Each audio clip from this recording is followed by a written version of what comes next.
وہاں white palace کے برآمدے سے آنے والی روشنی اور چاند کی چاندنی کے علاوہ دوسری کوئی لائٹ نہیں تھی، جس کے باعث وہ اس کا چہرہ ٹھیک سے نہیں دیکھ سکی تھی، مگر وہ اس سے پہلے کی بنسبت بہتر لگا تھا۔ اتاترک کے بارے میں تمہارا کیا خیال ہے افق؟ احمد انکل بحث کو مشرف سے اتاترک تک لے گئے تھے۔ ان کے پکارنے پر اس کی گھاس نوچتی انگلیاں رکیں، اس نے چہرہ اونچا کیا۔ چمکتی چاندنی نے اس کے چہرے کے خد و خال کو قدرے واضح کیا تھا، نکاہت اور بیماری واضح تھی۔ اتاترک، اس نے دہرایا، پیشانے اچکا دیے۔ وہ ترکوں کا باپ تھا، باپ کبھی بچے کی غلط رہنمائی نہیں کرتا۔ احمد صاحب سے پہلے ہی پریشے تیزی سے بولی۔ وہ خفیف سا مسکرایا۔ تم ٹھیک کہہ رہی ہو، میں اردگان کا حامی ہوں۔ اس نے اپنے پی کیپ کی جانب ہلکا سا اشارہ کیا جسے وہ سمجھ نہ سکی۔ ویسے میں نے سنا ہے تمہارا ڈکٹیٹر اتاترک کو آئیڈیلائز کرتا ہے اور روانی سے ترک زبان بولتا ہے۔ قدرے توقف سے اس نے سوال کیا۔ وہ اس لیے کہ ہمارے ڈکٹیٹر کو اس کے علاوہ اور کوئی کام نہیں ہے۔ نشا ڈکٹیٹر کے ذکر پر چڑھ گئی۔ نشا، یہ ڈکٹیٹر بادشاہ ہوتے ہیں، بادشاہوں سے بھی زیادہ اختیار ہوتے ہیں ان کے پاس۔ ویسے میں نے سنا ہے کہ تمہارا بادشاہ یورپ اور امریکہ سے آنے والوں کی بہت قدر کرتا ہے۔ مجھے تو اس نے آج تک نہیں پوچھا، شاید اس لیے کہ میں مسلمان ہوں۔ فکر مت کرو، تم راکہ پوشی سر کر لو، تمہیں کوئی ایوارڈ دلوا ہی دیں گے، نشا نے کہا۔ کون سا ایوارڈ؟ نشان حیدر، وہ دلچسپی سے بولا۔ نہیں، وہ تو شہید ہونے کے بعد ملتا ہے اور ملٹری اعزاز ہے۔ خیر تم پہلے کوئی پاکستانی پہاڑ سر تو کرو، قومی اعزاز کے بارے میں بعد میں سوچیں گے۔ وہ بدمزہ سا ہو کر پیچھے ہوا۔ میں گلیشیئر، بروم ٹو، براڈ پیک اور نانگا پربت سر کر چکا ہوں، تمہارے صدر نے مجھے کبھی نہیں بلایا۔ اب تو میں نے امید لگانا بھی چھوڑ دی ہے، وہ بہت مصنوعی افسوس سے کہہ رہا تھا۔ تم نے نانگا پربت سر کیا ہے؟ دا کلر ماؤنٹین پریشے چونک کی تھی۔ ہاں، وہ کیب ٹھیک کرتے اٹھ کھڑا ہوا۔ میں چلتا ہوں، آپ لوگ باتیں کریں۔ پری کی نگاہوں نے لان عبور کر کے سیڑھیاں اترتے افق کا دور تک تعاقب کیا تھا۔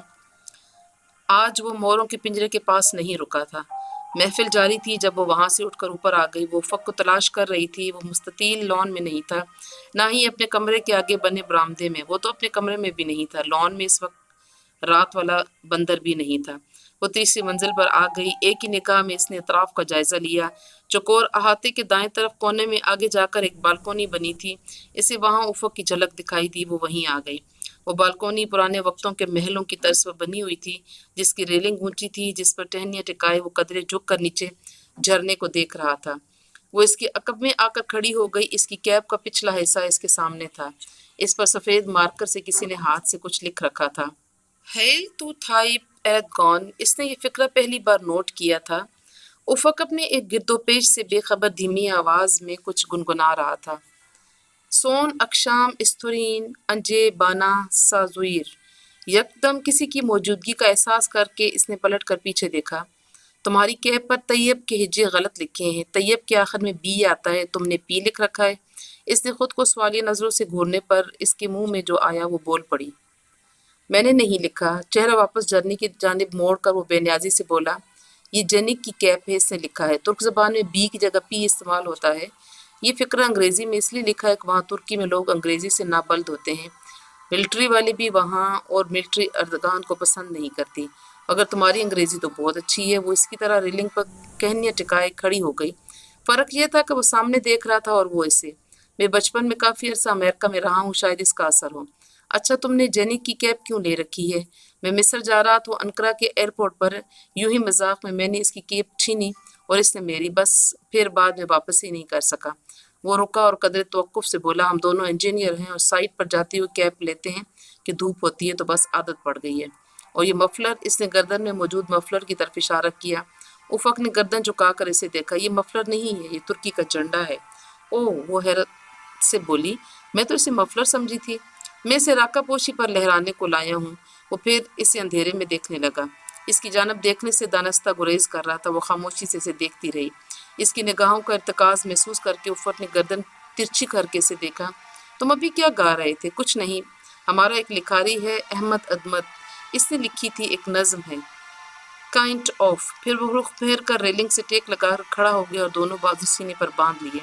کیا مطلب ہے اس کا؟ افق اس کا مطلب سمجھانے لگا۔ مجھے سناؤ نہ، ویسے جیسے تم ابھی گنگنا رہے تھے، وہ ضد کر رہی تھی۔ چند لمحے خاموشی طاری رہی، پھر وہ بہت دھیمی آواز میں گنگنانے لگا، سون اکشام استودین انجے بانا سوزویر۔ زندگی کی سفر میں بچھڑنے سے پہلے ملن کی آخری شام ڈھلنے سے پہلے اور ایک دوسرے کی سانسوں اور دھڑکنوں کی آخری آواز سننے سے پہلے کہ جس کے بعد تم میری دنیا سے دور چلے جاؤ گے، تمہیں مجھ سے ایک وعدہ کرنا ہوگا کہ جب بھی سورج طلوع ہوگا اور اناتولیا کی گلیوں میں روشنی بارش کے قطروں کی طرح گرے گی اور ارارت کے جامنی پہاڑوں پر جمی برف پگھلے گی، اور پھر جب اس برف میں دبی داستاں مارا مار کے پانیوں میں بہہ جائے گی، تب تمہیں مجھ سے ایک وعدہ نبھانا ہوگا کہ اس رات کے بعد اپنی زندگی میں آنے والی ہر صبح کی ٹھنڈی ہوا اور ہر بارش کے بعد گیلی مٹی اور جامنی پہاڑوں پر دودھ کسی جمی برف کو دیکھ کر تم مجھے یاد کرنا کہ یہ میرا تم پر اور تمہارا مجھ پر قرض ہے۔ وہ اسی مدھم سر میں ریلنگ سے ٹیک لگائے آنکھیں مودے گنگنا رہا تھا اور اس کے لہجے اس کی آواز میں کھوئی ہوئی تھی۔ دفتن بادل گرجے تو افق چونک کر رک گیا اور گردن اٹھا کر سیاہ تاریک آسمان کو دیکھنے لگا۔ چلو چلتے ہیں، بارش ہونے لگی ہے۔ وہ چل پڑا، پری اس کے پیچھے اس کے جوتوں کے نشانات پر جو گھاس میں گم ہو رہے تھے پاؤں رکھتی چلنے لگی۔ نیچے اپنے کمرے کی چوکھٹ پر پہنچ کر دروازہ بند کرنے سے پہلے افق نے ایک لمحے کو رک کر اس کی آنکھوں میں دیکھا۔ I am sorry for every thing. صبح والے واقعے کے متعلق دھیرے سے کہہ کر اس نے دروازہ بند کر دیا اور وہ باختیار مسکرا دی۔ دور تاریک آسمان پر بادل اکٹھے ہو رہے تھے۔ جمعرات 28 جولائی سن 2005۔ سوات کے پہاڑوں پر ٹھنڈی پرنم اور بادلوں سے ڈھکی صبح اتری ہوئی تھی۔ سورج ابھی پوری طرح طلوع نہیں ہوا تھا۔ کل کی طرح آج بھی بادلوں نے آسمان کو اپنی راجدھانی بنایا ہوا تھا، مگر آج ان کا رنگ ہلکا تھا۔ خدا کرے آج بارش نہ ہو۔ وہ اپنے کمرے سے باہر برآمدے میں آتے ہوئے اس نے دل ہی دل میں بے اختیار دعا مانگی تھی۔ آج انہیں سوات سے کالام جانا تھا۔ کالام تھا تو ضلع سوات کی تحصیل ہی، مگر پھر بھی وہ لوگ منگورا اور سیدو شریف کو سوات بولتے تھے۔ برآمدے سے باہر لان کے وسط میں جس جگہ کل وہ نماز پڑھ رہا تھا آج بھی ادھر ہی بیٹھا تھا۔ آج وہ نماز نہیں پڑھ رہا تھا۔ اس نے کیپ الٹی کر کے پہن رکھی تھی، پاؤں میں جرابیں تھیں، بلیو جینز کے پانچے اوپر طے کیے ہوئے تھے اور آنکھیں بند کر کے وہ بالکل آنکھیں بند کر کے گوتم بدھا کے انداز میں دونوں ہاتھ گھٹنوں پر رکھے بیٹھا یوگا کر رہا تھا۔ وہ دبے قدموں سے چلتی اس کے عقب میں آئی، جوتے ایک طرف اتارے اور اس کے پیچھے دائیں طرف اسی بدھا والے انداز میں آلتی پالتی مار کر بیٹھ گئی۔ افق نے آنکھیں کھولی اور ہاتھوں کی پوزیشن بدلنے ہی لگا تھا کہ کسی احساس کے تحت پلٹ کر دیکھا۔ پریشی کو اپنے پیچھے یوگا کے سوگھاسنا انداز میں بیٹھے دیکھ کر اس کی آنکھوں میں خوشگوار حیرت در آئی۔ صبح بخیر یوگا، اس نے یک لفظی استفار کیا۔ صبح بخیر، ہاں یوگا۔ وہ گھاس پر لیٹ گیا، بازو سر کے پیچھے کر کے پاؤں کیاری کی اینٹوں تک لمبے کیے اور فلور پوز کرتے ہوئے پوری قوت سے اینٹوں کو دھکیلا۔ کب سے کر رہی ہو یوگا؟ 2 منٹ پہلے سے۔ وہ اپنے ہی جواب پر خود ہی ہنس پڑی۔ واقعی؟ گھٹنے کو لیٹے لیٹے سینے تک لے جاتے ہوئے افق نے حیرت سے اسے دیکھا۔ نہیں، میں 16 سال کی عمر سے یوگا کر رہی ہوں۔ تب ہی تم اپنی عمر سے کم دکھائی دیتی ہو۔ وہ اب بائیں گھٹنے کو آہستہ آہستہ اوپر نیچے کر رہا تھا۔ شکریہ۔ میں کتنے سال کی دکھائی دیتی ہوں؟ 16 سال کی۔ میرا خیال ہے اب تم جھوٹ بول رہے ہو۔ جھوٹ نہیں، مبالغہ آرائی۔ وہ ہولے سے ہنسا۔ تم 21-22 برس کی عمر کی لگتی ہو، اس سے زیادہ نہیں۔ وہ یوگا چھوڑ کر لان میں رکھی سفید کرسی پر جا بیٹھی۔ کیا ناراض ہو گئیں؟ وہ ماؤنٹین پوز کرنے کے لیے کھڑا ہو گیا تھا۔ او نہیں، انہوں نے نفی انداز میں گردن ہلائی۔ میں ہفتے میں صرف 3 دفعہ یوگا کرتی ہوں، آج وہ دن نہیں ہے۔ وہ سر ہلا کر خاموشی سے یوگا کرتا رہا۔ کتنی دیر خاموشی رہی۔ دور جنگل سے جانوروں کے بولنے کی آوازیں وقفے وقفے بعد سنائی دیتی تھیں۔ کتنے بجے جانا ہے کالام؟ وہ اس سے کوئی بات کرنا چاہتی تھی سو یہی پوچھ لیا۔ ظفر نے 8 بجے کا کہا تھا۔ اپنی مشق ختم کر کے اس نے گھاس پر رکھی کیپ جو اس نے لیٹنے سے پہلے اتاری تھی اٹھا کر سر پر رکھی اور میز پر پڑی گھڑی اپنی بائیں کلائی میں پہننے لگا۔ تم پہلے کتنی دفعہ ان علاقوں میں آ چکے ہو؟ 2 مرتبہ پہلے آیا تھا، ایک مرتبہ تب جب گلیشیئر برومٹو سر کرنے آیا تھا اور دوسری بار 2 سال پہلے۔ وہ گھاس پر بیٹھا جوگرز پہن رہا تھا۔ 2 سال پہلے کیوں آئے تھے؟ یوں ہی۔ وہ سر جھکائے جوگرز کے تسمے بند کرتا رہا۔ پریشی جواب کے انتظار میں اس کے ہاتھوں پر نگاہیں مرکوز کیے رہی۔ بائیں کلائی میں پہنی گھڑی کو آج پہلی دفعہ اس نے غور سے دیکھا تھا۔ اس کے سیاہ چمکتے ڈائل کے درمیان میں ہیروں کا چھوٹا سا اہرام بنا ہوا تھا۔ اچھی ہے نا میری گھڑی؟ اسکندریہ سے لی تھی۔ مصری اپنا ٹریڈ مارک ہر چیز میں بہت شوق سے ڈالتے ہیں۔ وہ ہنس کر کہتا ہوا پینٹ جھاڑتا اٹھ کھڑا ہوا۔ یہ ہمارے وائٹ پیلس میں آخری 2 گھنٹے ہیں، آؤ یہاں گھومتے پھرتے ہیں۔